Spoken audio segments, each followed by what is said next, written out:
Hello students, my name is Tahir Khan and I'm gonna teach you social science.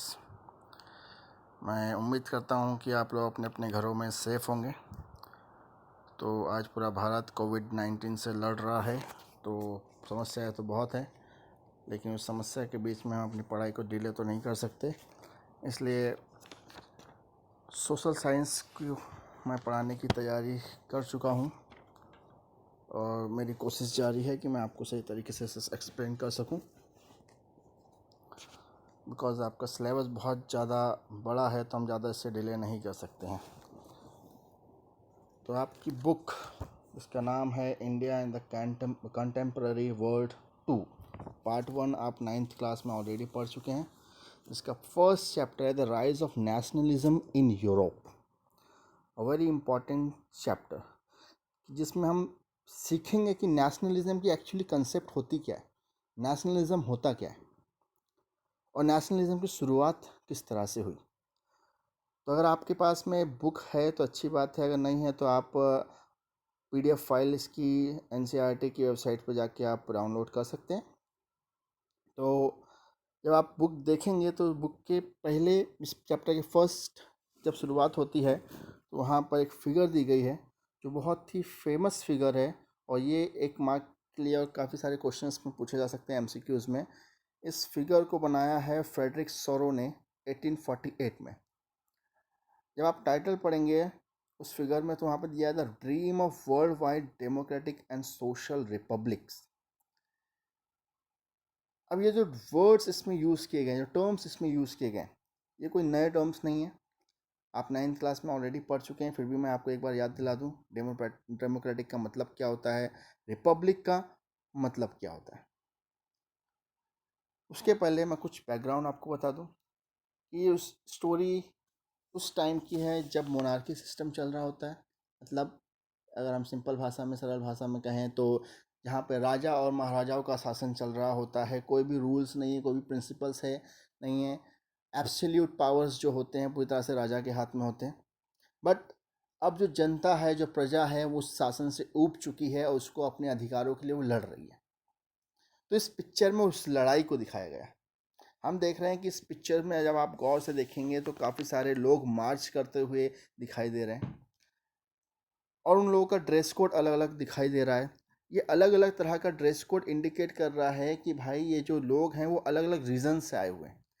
उनके हाथ में कुछ flags हैं, सारे फ्लैग्स अलग अलग कलर के आपको दिखाई दे रहे हैं, वो भी इंडिकेट कर रहे हैं कि वो अलग अलग रीजन से आए हुए लोग हैं।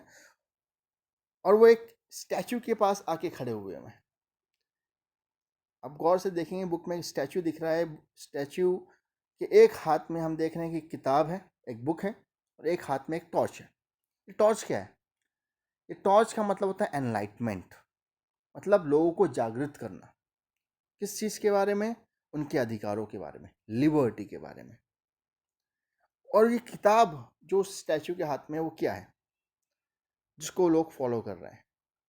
वो किताब है charters of the rights of the man. Means एक तरह का संविधान हम उसे कह सकते हैं, जिसमें लॉज लिखे गए हैं, जिसमें लोगों को अधिकारों के बारे में बताया गया है। तो लोग उस चीज़ की डिमांड कर रहे हैं क्योंकि मोनार्की सिस्टम में ये चीज़ें उनको नहीं मिल रही थी। तो लोग उस स्टैचू को फॉलो कर रहे हैं, उस चीज़ के प्रति क्या बोलते हैं, इंस्पायर हो रहे हैं कि हमें अब जागृत होना है, हमें अपने देश में अब क्या चाहिए, हमें अपने देश में एक ऐसा रूल चाहिए जहाँ पे सबको जीने का समान अधिकार मिल सके। और वो मोनार्की सिस्टम को अब अबॉलिश करना चाहते हैं पूरी तरह से। इस पेंटिंग में आप देखेंगे कि जहाँ पे जो लोग खड़े हुए हैं उसके बाजू में एक कचरे का ढेर लगा हुआ है। उस कचरे में बहुत सारे क्राउन, मतलब जो सिंहासन है या जो ताज हैं, वो कचरे में पड़े हुए। उसका मतलब ये होता है कि जो लोग हैं वो अब उस रूल को, मोनार्की और राजा का जो शासन है, उस रूल को अब वो बिल्कुल भी निभाना नहीं चाहते। ऊपर में आप देखेंगे कि जीसस क्राइस्ट और कुछ एंजल्स, गॉडेस भी दिखाई दे रहे हैं जो ब्लेसिंग्स दे रहे हैं लोगों को। मतलब कि वो भी इस चीज़ से खफा रखते हैं कि मोनार्की सिस्टम नहीं होना चाहिए और हम देश में किस तरह का शासन होना चाहिए, इस तरह का शासन होना चाहिए कि लोग इक्वल तरीके से रह सके और इक्वल राइट्स उनको मिल सके। इस पूरी फिगर में ये सारी चीज़ें आपको दिखाई गई है। अब हम समझने की कोशिश करते हैं कि डेमोक्रेटिक क्या है, रिपब्लिक क्या है। जिसकी डिमांड लोगों के द्वारा इस पिक्चर में की जा रही है, इस फिगर फर्स्ट में की जा रही है। तो फर्स्ट ऑफ ऑल रिपब्लिक, आप लोग हर साल रिपब्लिकन डे मनाते हैं। रिपब्लिक होता क्या? रिपब्लिक का मतलब होता है एक ऐसी सरकार जहाँ पे जो हेड है, उस स्टेट का जो हेड है, उस कंट्री का जो हेड है, वो चुना गया हो। मतलब गवर्नमेंट व the head of the state is elected one, उसे हम कहते हैं रिपब्लिक। मतलब जहाँ पे जो रिप्रेजेंटेटिव है, जो आपका हेड है होता है स्टेट का, वो चुना हुआ होता है। और डेमोक्रेटिक क्या होता है? डेमोक्रेटिक मतलब where the ultimate power, where the real powers are vested in the hands of people। Means एक तरफ हम क्या कर रहे हैं, एक तरफ हम कह रहे हैं रिपब्लिक में कि भाई जो हमारा जो रिप्रेजेंटेटिव है वो चुनाव के द्वारा आएगा। लेकिन दूसरी बात हम डेमोक्रेटिक में क्या कर रहे हैं कि वो जो भले चुन के आ रहा है वो रिप्रेजेंटेटिव, लेकिन अल्टीमेट पावर, जो रियल पावर्स होते हैं, वो जनता के हाथ में होते हैं। डेमोक्रेसी हमें ये बताती है। क्यों? क्योंकि हम कभी भी उस रिप्रेजेंटेटिव को निकाल सकते हैं, क्योंकि ये मोनार्की सिस्टम नहीं है कि बदला ना जा सके। भाई पीढ़ियों दर पीढ़ियों एक ही राजा का शासन चले जा रहा है, उसकी फिर आने वाले वंशज उसमें रह रहे हैं। यहाँ पे हम अपने प्रतिनिधि जिसको हम चुनेंगे, रिप्रेजेंटेटिव जिसको हम चुनेंगे, वही सरकार का प्रतिनिधित्व करेगा। That is Republic and democratic. I think ये कंसेप्ट आपको अच्छे से समझ में आ गई होगी फिगर फर्स्ट की। ना जब हम इस स्टोरी में आगे बढ़ते हैं तो आगे हम देखेंगे कि ये स्टोरी उस दौर की जब मोनार्की सिस्टम था, जहाँ पे जब नेशन स्टेट की कंसेप्ट नहीं थी। अब आप लोगों ने नेशन स्टेट के बारे में पता होगा कि नेशन स्टेट क्या होता है।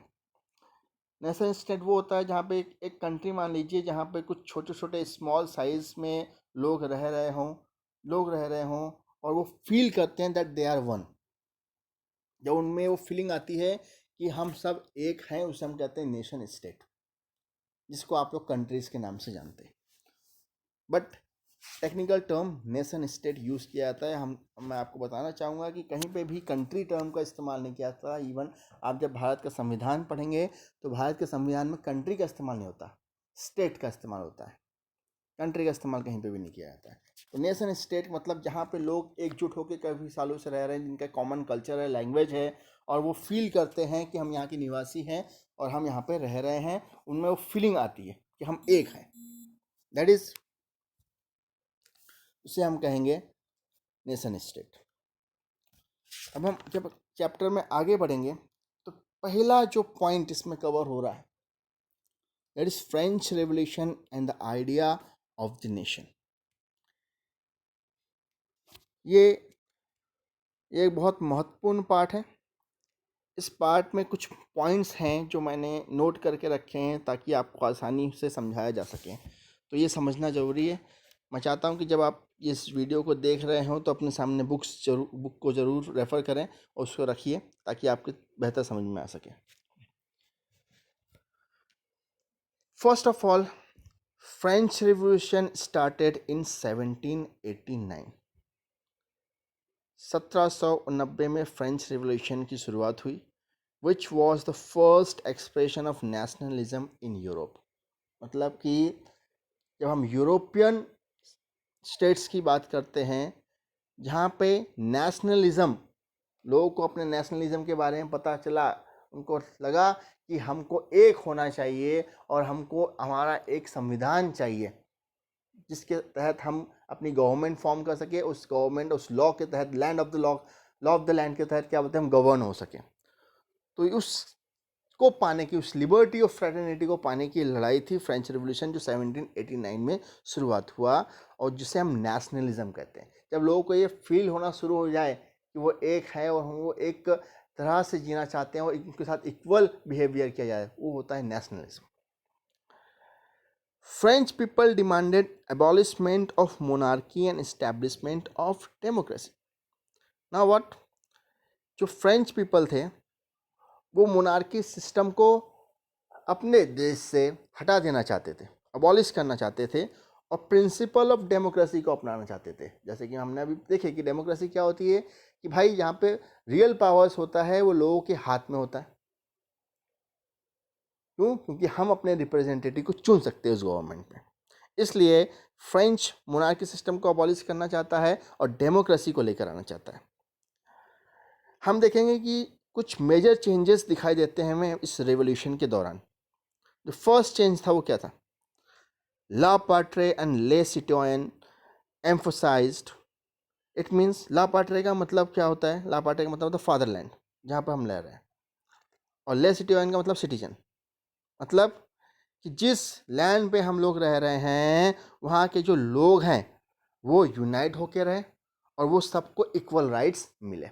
लोग डिमांड कर रहे हैं डेमोक्रेसी सिस्टम। जब वो ये प्रिंसिपल उनको पता चला कि डेमोक्रेसी क्या होती है, तो उन्होंने ये डिमांड किया कि हम अपनी ज़मीन पे रह रहे हैं तो हमें समान कानून हमारे ऊपर लागू होना चाहिए, हमें वो सारे अधिकार मिलना चाहिए और हमें मोनार्की सिस्टम में नहीं जीना है। तो ये कंसेप्ट सबसे पहले लेकर आ गई। सेकेंड चेंज हम क्या देख रहे हैं? Power transferred from monarch to common people. कि जो पावर्स पहले एब्सोल्यूट पावर, मैं एब्सोल्यूट पावर की बात कर रहा हूँ, पूरे पावर्स जिस तरह से पहले मोनार्क के हाथ में रहते थे, अब वो पावर्स इसके हाथ में आ गए, कॉमन पीपल के हाथ में आ गए, लोगों के हाथ में दिए जाने चाहिए। ये सेकंड चेंज की डिमांड की गई। Third, introduced new flag. जैसे हम देखते हैं हमारे भारत में भी हमारा तिरंगा झंडा है, इसके नीचे हम सब नतमस्तक होते हैं। तो उसी तरह से फ्रांस में लोगों को एकजुट करने के लिए, वो फीलिंग लाने के लिए, वो सेंस लेके आने के लिए कि भाई नेशनलिज्म का एक प्रतीक होना चाहिए, तो वहाँ पे भी सबसे पहले एक फ्लैग लेकर आए गए, इंट्रोड्यूस किया गया।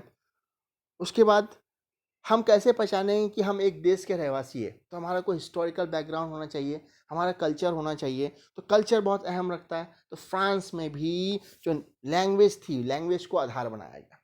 उनकी जो फ्रांस की जो भाषा है उससे नेशनल भाषा का दर्जा दिया गया, ताकि वो लोग समझ सके कि हम इस देश के मूल निवासी हैं। नेक्स्ट चेंज क्या किया गया? वहाँ पे नेशनल एंथम लेकर आया गया, ओथ सेरेमनी शुरू हुई, और उसके बाद वहाँ की जो नेशनल असेंबली थी उसको चेंज करके उसका नाम दिया गया स्टेट जनरल।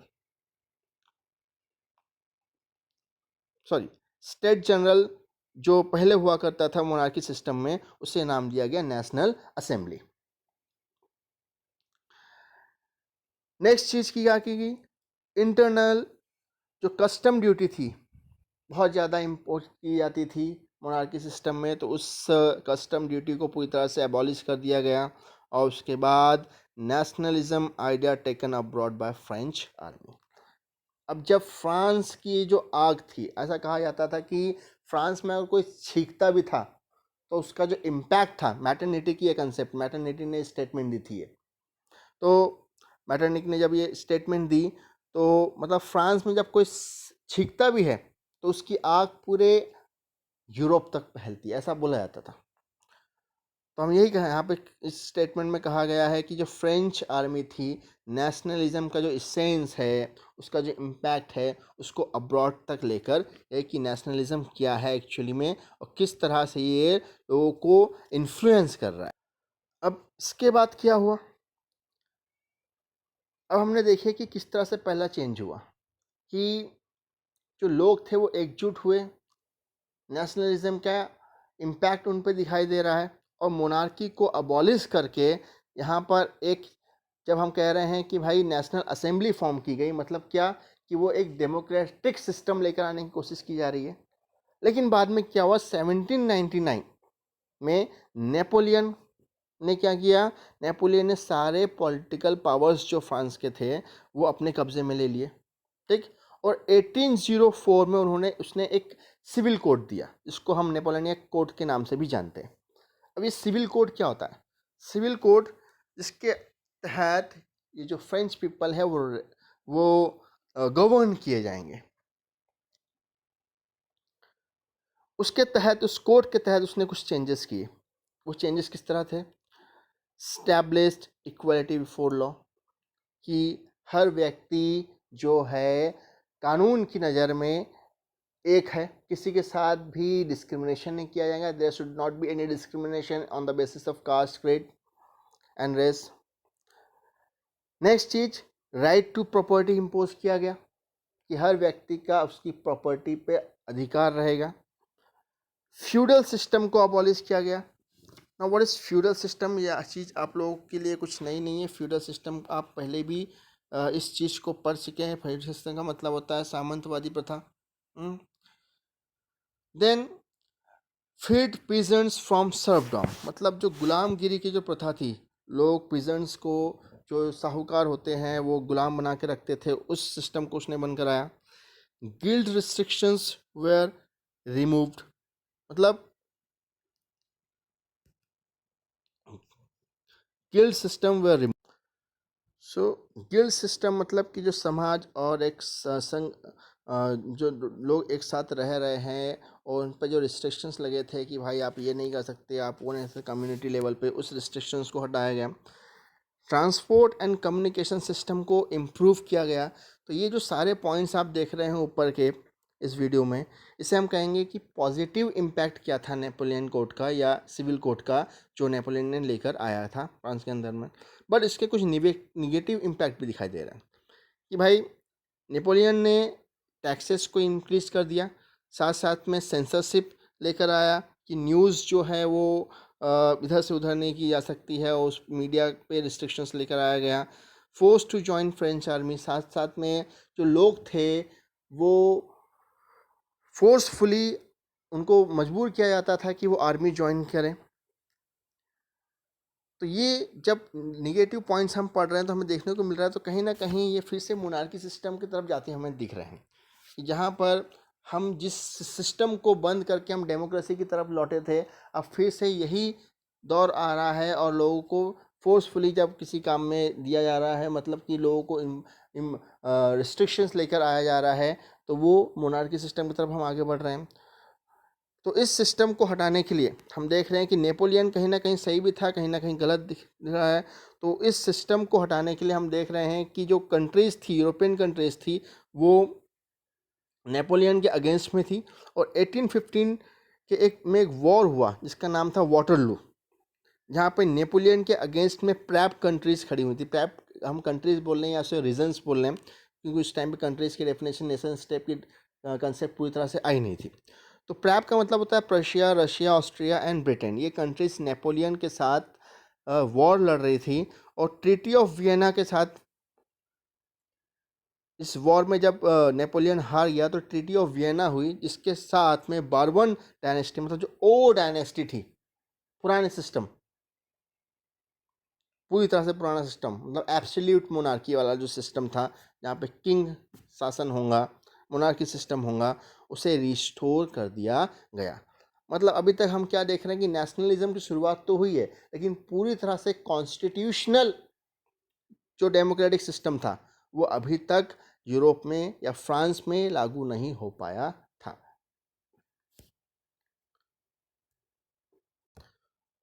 तो इस वीडियो की मदद से मैंने आपको इस पहले चैप्टर का एक एक्सर्प्ट देने की कोशिश की गई है, एक जिस्ट देने की कोशिश की गई है।